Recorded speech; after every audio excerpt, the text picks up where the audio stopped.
I'm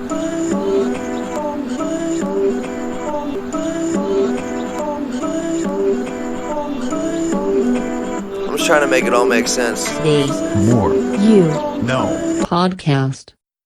Today I want to discuss 5 ways to become more powerful personally that are discussed in the book Super Brain by Deepak Chopra and Rudolph Tanzi. Many people in society feel powerless, unfortunately, but feeling powerless is something that you can overcome by having awareness surrounding these 5 things. And before I get into the 5 ways of feeling more powerful, I want to describe and paint a picture surrounding what personal power looks like, as well as traits that people with personal power share. Those who have personal power in their lives are self-confident, they're good at decision-making.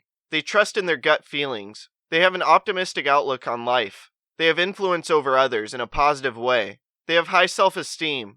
They have the ability to turn their desires into actions. And they also have the ability to overcome obstacles. And with this all being said, it's obvious how enticing it is to gain personal power in your life and not feel powerless. And now that that's understood, I now want to go through the 5 ways to gain more personal power in your life. So the first is to stop giving away your power. And there's 5 main ways that you give up your power to other people. The first is to please others in order for them to like you. The second is to follow opinions of the crowd. The third is when you decide others matter more than you do. The fourth is when you let somebody who seems to have more power than you take control over you. And lastly, when you hold a grudge. It's important to understand that if you avoid these 5 things, you'll stop giving away your power.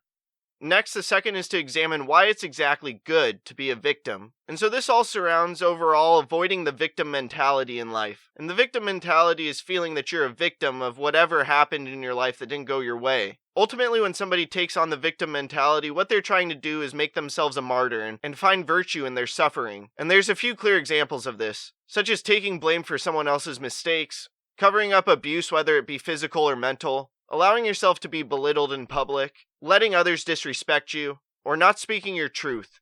Instead of playing the victim card and finding good reasons to be a victim, realize that that role of being a victim is voluntary, and ultimately it's your choice to be a victim in the situation. Next, the third way to gain more personal power is to develop a mature self. Maturity is ultimately a choice, and then adulthood is an achievement. And what this means is that you first must choose to become mature, and then go through the process of becoming mature. The basis of maturity is having a good understanding of your core self, as well as embracing your core self. And I quickly want to describe what it feels like to have a core self. You don't live for approval and you aren't crushed by disapproval. You have long-range goals that you're working towards. You work through difficult situations for your own sense of dignity and self-worth. You give respect and receive it from others. You understand your own emotional life, and you are not swayed by other people's emotions. You feel safe in the world and like you belong. And lastly, that life has brought you a certain level of wisdom. And in order to become closer to your core self, you should just start focusing less on superficial and material things, and rather on your internal self as well as truth and love. Then the fourth way to gain more personal power in your life is to align yourself with personal development. Darwin proved that all creatures on Earth evolve, and you either get better or you get worse. So in order to increase the level of personal power you have in your life, you must align yourself as well as dedicate yourself towards personal growth.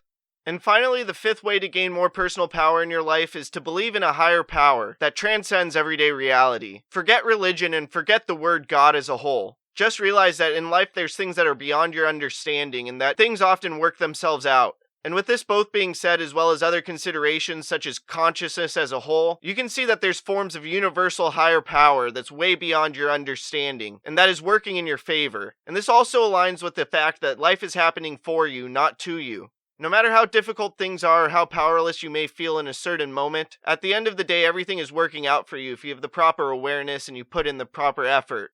And now that we've gone through the 5 ways to gain more personal power in your life, I now want to give you some glimpses into what will happen when you gain more power in your life. You're going to feel watched over and protected as well as cared for. You're going to realize blessings in your life as an act of grace. You're going to feel gratitude for being alive. Nature and our world are going to give you a sense of wonder. You're going to experience moments of pure ecstasy. It will feel as a divine presence has touched you personally and miracles are possible. And lastly, you're going to sense a higher purpose for your own life. Or in other terms, life is happening for you, not to you.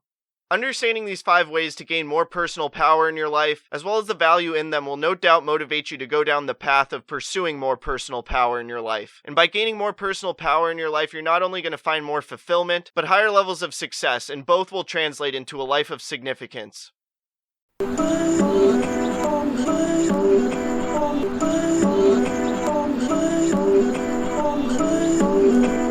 just just trying to make it all make sense. The More. You No. Podcast.